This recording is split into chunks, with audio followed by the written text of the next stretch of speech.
eu sou o Tiago Oliveira e vou fazer entrevista a 2 alunos do curso Soldadura. Olá, eu sou o Pedro Vicente, tenho 16 anos.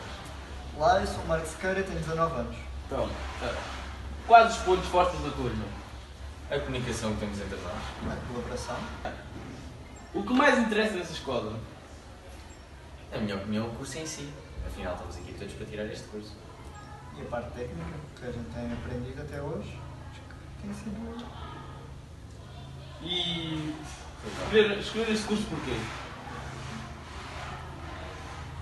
Por causa da remuneração, da procura de trabalho, do curso em si. O que vocês vêm a fazer depois de finalizar o curso? Continuar esta área. Tirar alguma coisa superior. Que competências desenvolveram a nível profissional? A nível profissional, de soldadura em si.